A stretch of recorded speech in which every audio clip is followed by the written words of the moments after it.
આવું તો ગીગા બાપુ વખતે આજ સુધી કસોટીઓ તો આવી ગઈ છે, પણ આ કસોટી નથી, આ હેરાનગતિ છે. આ કસોટી આવી ન હોય. કોઈ મહાપુરુષની કસોટી આવી રીતે ન લાવે. ચારિત્રના આક્ષેપો કરે છે, ગોતીને ગોઠવીને. મારી સાથે હજારો લોકો જોડાયેલા છે.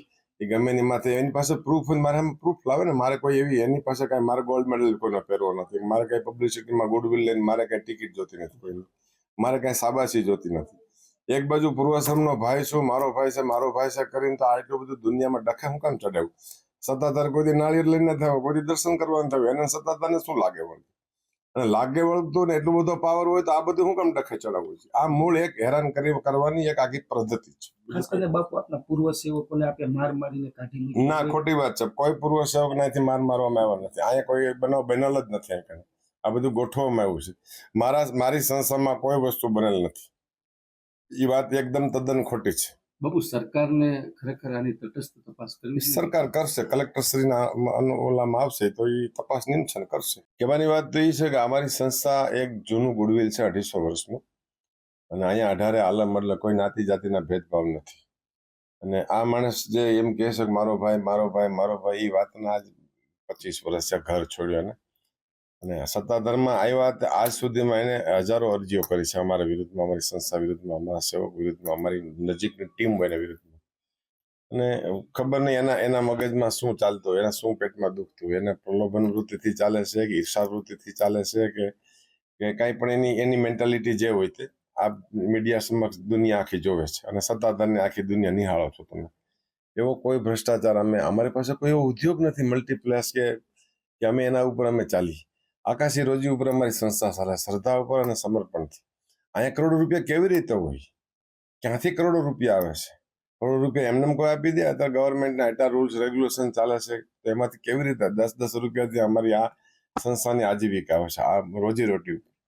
એના જે આક્ષેપો છે એ એકદમ બ્રીફિંગ વાળા છે, દબાવી દેવાના છે, વર્ચસ્વ ઊભું કરવા માટેના છે. પોતાની વાત સમાજમાં ખોટી બિહેવિયર કરી અને સમાજને ગેરમાર્ગે દોરવાની વાત છે. આપ મીડિયાના માધ્યમથી આપને ખબર છે, આ વર્ષોથી આવો છે. એવો અમારો શું ઉદ્યોગ છે કે અમે એવી હું ફેસિલિટી વાળું જીવન જીવીશ? એના અંદર પણ એનો પણ કોઈક માર્ગદર્શક હશે. એ વ્યક્તિ આજે આવો દાવો કરે છે મીડિયાને કે ગવર્મેન્ટને કે કઈ પણ બાબત ઉપર લઈને, એ પાયા વિહોણા આક્ષેપો છે, એકદમ પ્રલોભન. અને એને કાંઈક લાલચ છે, કાંઈ પણ એ સમય જતા અમે આપશું. શું લાલચ છે? અમારું મોરલ ડાઉન કરવા માટે, કે અમારું ગુડવિલ ડાઉન કરવા માટે, કે એનું ગુડવિલ મોટું કરવા માટે? હવે ગ્રસ્તાશ્રમમાં છે, રિટાયર્ડ છે, હવે એનું સંપૂર્ણ નિવૃત્ત જીવન છે. તો એને લોક કલ્યાણ માર્ગ, સમાજ કલ્યાણ માર્ગ, પ્રકૃતિ કલ્યાણ માર્ગ, સેવકમાં કંઈ પણ એની કાંઈક પ્રવૃત્તિ હોય તો અમને ટોર્ચર કરી શકે. એને સત્તાધાર સાથે કાંઈ લેવા દેવા નથી. અમારા પૂર્વાશ્રમ સાથે મારે પણ કાંઈ લેવા દેવા નથી. હું એટલું ફેક્ટ કહું છું. અમારા ગુડવિલના ડાઉન કરવા માટે અમારી જે આજ 250 વર્ષથી જે અમારી આખી જે આ એક નેમ છે એની માથે એક કલંક લગાડે છે. ને એને કાયદેસર ઊભો કરવામાં આવ્યો છે. એને કાયદેસર માર્ગદર્શક એના કોઈ છે, એ તપાસ કરતા તમને જાણવા મળશે. આ તરફ સત્તાધારના મહંત વિજય બાપુના મોટા ભાઈએ મુખ્યમંત્રીને પત્ર લખ્યો છે, જેમાં સત્તાધારમાં ગેરવહીવટ ચાલતો હોવાનો આરોપ લગાવીને તાત્કાલિક વહીવટદારની નિમણૂક કરવા માંગ કરાઈ છે. પત્રમાં કરાયેલા દાવા પ્રમાણે સત્તાધારની પોતાની 1200 થી 1300 વીઘા જમીન છે, જ્યારે વર્ષની આવક 150 કરોડથી વધુ થાય છે. નીતિન ચાવડાએ પત્રમાં લખ્યું છે કે જય ભારત સાથે ઉપરોક્ત વિષયે જણાવવાનું છે કે જૂનાગઢ જિલ્લાના વિસાવદર તાલુકાના સત્તાધાર મુકામે આપાગીગાનું મંદિર હાલ અસ્તિત્વ ધરાવે છે. ત્યાંના હાલના મહંત અને એકમાત્ર ટ્રસ્ટી વિજય ભગત, ગુરુ જીવરાજ ભગત મંદિરનો વહીવટ સંભાળે છે. અમારી જાણ મુજબ છેલ્લા 20 વર્ષથી સત્તાધાર મંદિરના મહંત તરીકે વહીવટ કરી રહ્યા છે.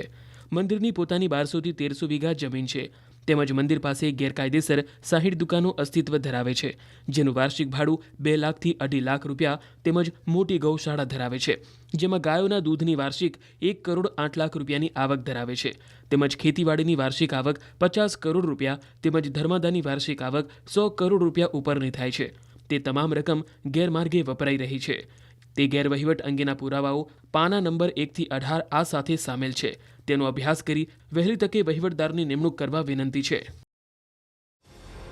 કોઈ બાઈએ સત્તાધારના બાપુને બ્લેકમેલ કરીને કરોડો રૂપિયા પડાવી લીધાના ગંભીર આરોપ લાગતા ખળભળાટ મચી ગયો. સૌરાષ્ટ્રના સૌથી મોટા આસ્થાના પ્રતીક ગણાતા સત્તાધાર ધામને લઈને વિવાદ શરૂ થયો છે. આપા ગીગાનું પવિત્ર ધામ અનૈતિક પ્રવૃત્તિઓનું હબ બની ગયું હોવાના દાવાથી ખળભળાટ મચી ગયો. ત્યાં સુધી કે મહંત વિજય બાપુના સગા ભાઈ નીતિન ચાવડાએ મુખ્યમંત્રી અને ગૃહ રાજ્યમંત્રીને પત્ર લખ્યો છે, જેમાં ગંભીર આરોપ સાથે સત્તાધારની જગ્યામાં વહીવટદારની નિમણૂક કરવા માંગ કરાઈ. સતનો આધાર સત્તાધાર તરીકે જાણીતું બનેલું સત્તાધાર કરોડો શ્રદ્ધાળુઓની આસ્થાનું કેન્દ્ર છે, પરંતુ નીતિનભાઈના આરોપ પ્રમાણે વિજય બાપુના નાણાકીય વ્યવહારો ભેદી છે. ઉપરાંત વિજય બાપુએ કોઈ મહિલા સાથે લગ્ન કરીને સાંસારિક જીવન પણ શરૂ કર્યાનો આરોપ લગાવ્યો છે.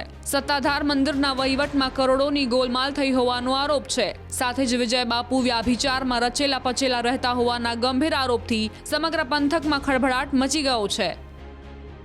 કે મહંતના નાણાકીય વ્યવહારો ખૂબ જ ચોંકાવનારા છે. બીજા નંબરમાં એની વૈભચારી પ્રવૃત્તિઓ ઘણા વર્ષોથી અવિરતપણે ચાલુ છે. ત્યારબાદ નાના માણસો ત્યાં સેવા કરતા સેવકોને, દાન દેતા દાતાઓને વિના કારણે માત્ર ના કારણે ખૂબ મારવામાં આવ્યો છે. કોઈ લોકો નાના માણસો કોઈ પોલીસ ફરિયાદ કરી શક્યા નથી.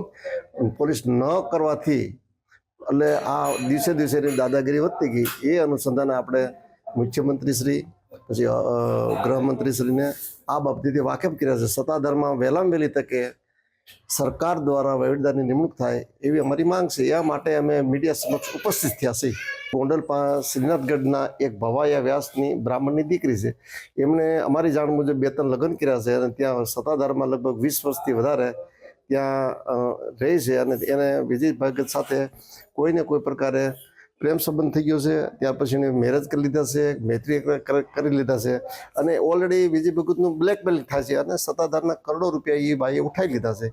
એ અનુસંધાને આજે હું મીડિયા સમક્ષ મારી વાત રજૂ કરું છું.